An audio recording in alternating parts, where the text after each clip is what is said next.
Hi everyone, I am here to share my latest completed junk journal, and also for those who are interested, at the end I will share some of the lessons I learned and frankly mistakes I made from making this, but mostly I just wanted to do a flip through and share with those who might be interested.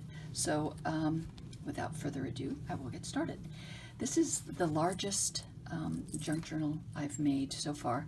It is a fabric covered, actually I used 2 layers of cereal box for the cover and covered it with fabric, and it is 11 inches long, 8.5 inches wide, and 3.5 inches deep. The spine is 3.5 inches, and you'll see what some of my issues were at the end if you hang in there. Yeah, so I'll just do a flip through. This is a calendar, a picture from a calendar. There's such beautiful pictures on those calendars. So, and then I covered it with a kind of like Mod Podge thing. Got a little bit of wrinkled, but I don't mind that. So I just want to say that I used a real variety of papers. Some of the papers are art gallery catalogs, and that was really fun. So, you know, some of them are blank. And then other than that, there was a real variety in sizes of the journals I've used. One of the mistakes I made has to do with the paper, but I will tell you about that at the end. And the other thing I want to say is that I use a real variety of things. I use photographs. I have a Canon selfie printer, which is great because you can adjust the size of the photographs. I use envelopes and tucks and a lot of ephemera, pictures I cut out from magazines. Sometimes I just sit down and do a collage with maybe labels from products, or I cut out pictures from packaging. So you'll see that I've just got a real variety of things in here. So I'll just flip through quickly, and once in a while I might stop and tell you about something, but mostly I'll just flip through.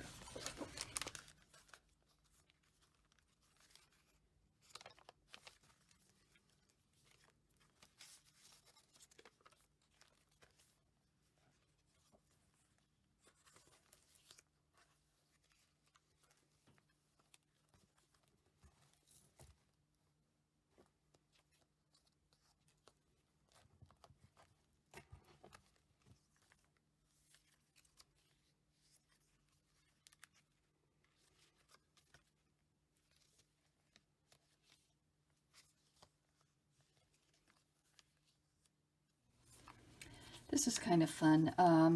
Apparently there are businesses that make things with using your name, and this is just a flyer that came in the mail with our name on it. My husband is Italian, so you know, I just thought that was amusing, so I cut it out, and then I layered it over a bit of a Netflix envelope that had a picture of a black cat on it, that we also got in the mail because we get Netflix videos or DVDs, and it was around Halloween time. So, you know, that's the sort of thing I just put together because it amuses me.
This is just some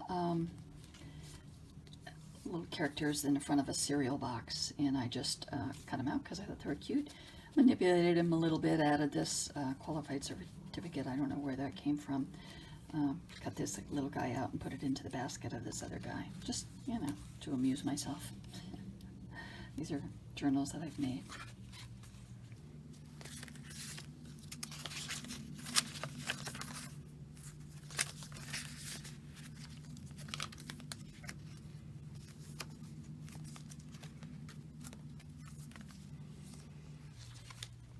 This is some before and after pictures. We used to have our, well, we still do actually, have our printer in the living room on top of this round table. And needless to say, I didn't like that too much, but that happens to be the best place to have it for our Wi-Fi. And so I saw this online, ordered it, my husband put it together, and I rearranged the living room. I think it looks a lot better, and our printer is still in the living room, but nobody has to know, except you guys. And this little thing, we are hoping to get a cat sometime soon, and there's a little bit more about that a little further on, and that's why the little cat thing is there. Learned a new technique. I love YouTube. You learn all kinds of things, and I tried it out. Little pressed flower stickers using 2 pieces of mailing tape like this.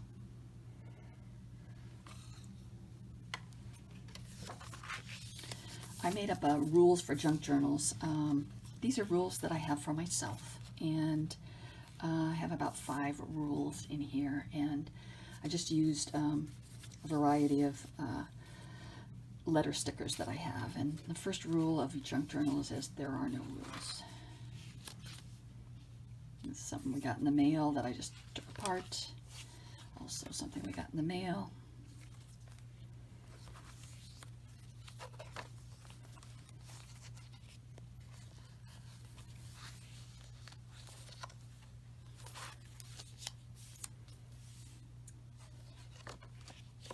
Picture my grandson sent us, and that's the grandson that drew it.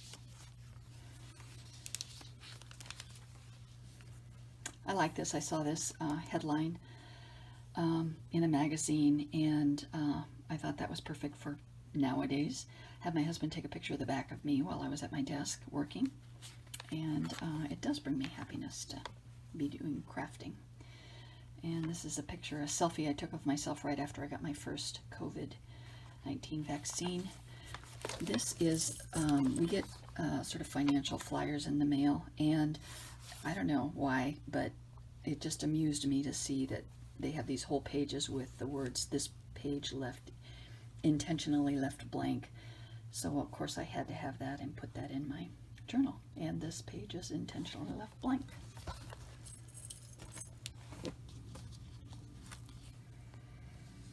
My daughter is a gourmet cook, and she goes vegan in the month of January. So she sent me pictures on our phone of some of the things she made, so I printed them out and put them in here. And my husband, meanwhile, took up sourdough baking, and that's the sourdough starter, and he made some really wonderful, has been making some really wonderful sourdough bread.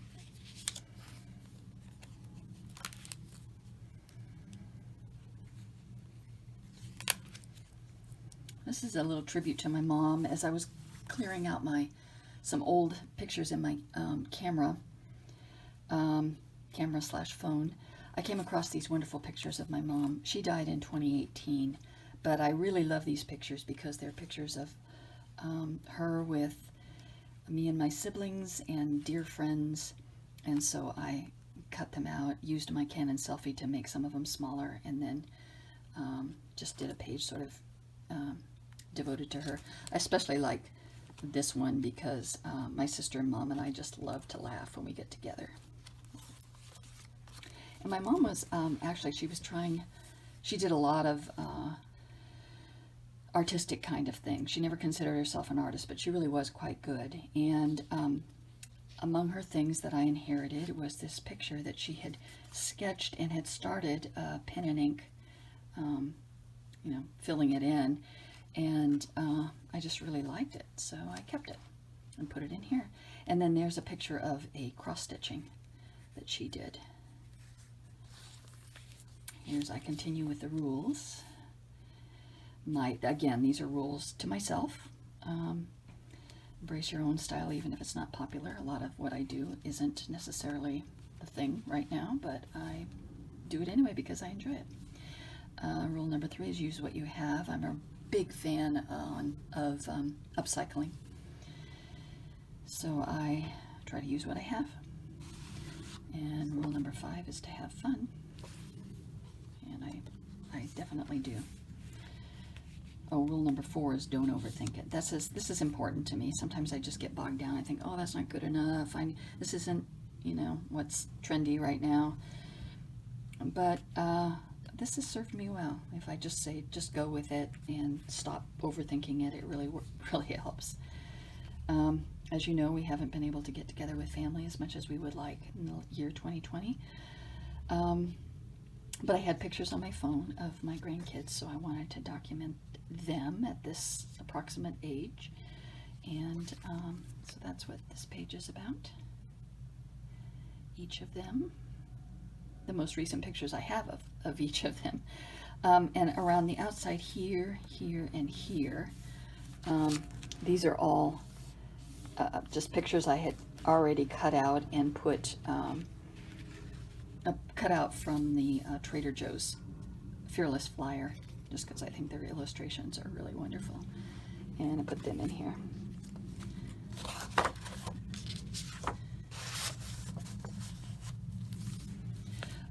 My daughter took a picture of me. It reminded me, the picture of me reminded me of a character. Knowing how once something is on the internet, it never goes away. I'm not going to show you the picture of me, but I will include the picture of who I remind myself of in this particular photograph.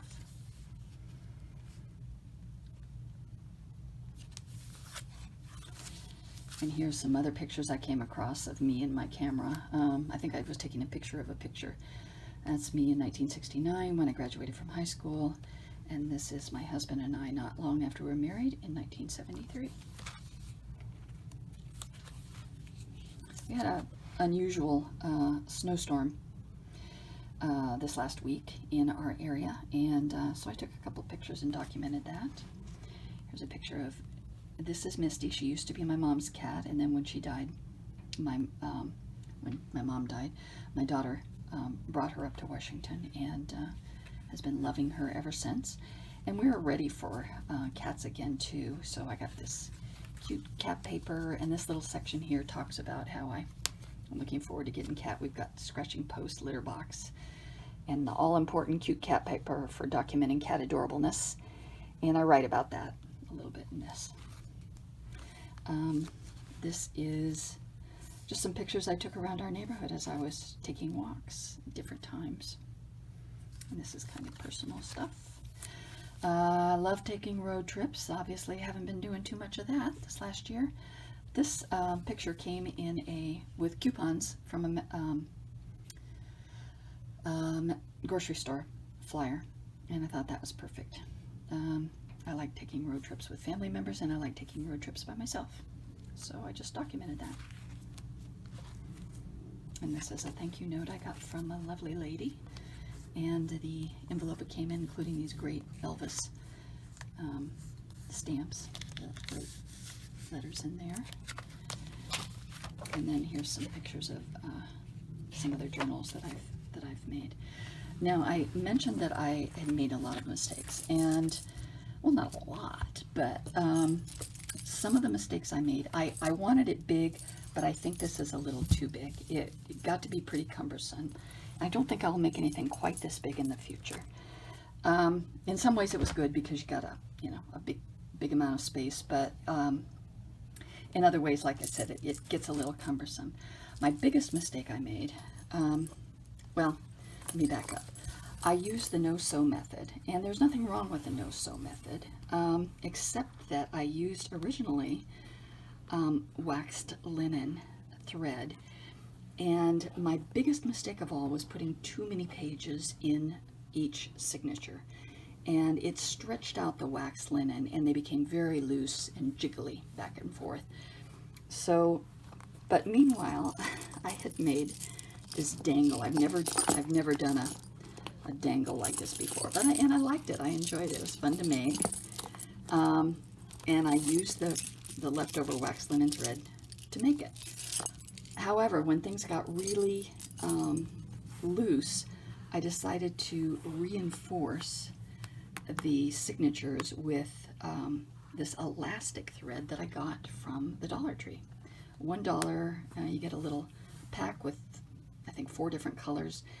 And this stuff really holds up. I've never had it break on me, and it really did help reinforce it. Meanwhile, I've got these still loose linen threads that I don't want to take out completely because I've got my dangle attached. So the biggest problem I had, I don't know if I said that before, but was putting too many pages in each signature. So I would do fewer from now on if I use the no-sew method. Actually, I'd probably use fewer in any case. And I won't make it quite as big. I probably won't be doing the no-sew method because the main benefit of that is putting in and taking out pages. You know, you can take them out and sew on them or add other embellishments and then stick it back in again. And I never really did that, so I'm not sure it paid off for me. And the last thing is that I learned that the quality of washi tape really varies, and you can see how jiggly the pages are here. Washi tape that doesn't stick very well is fine for just, you know, embellishing a page, but when you're looking for it to help hold something in place, you really need a good quality kind of washi tape. So I'm going to be a little more careful about the washi tape choices that I make in the future.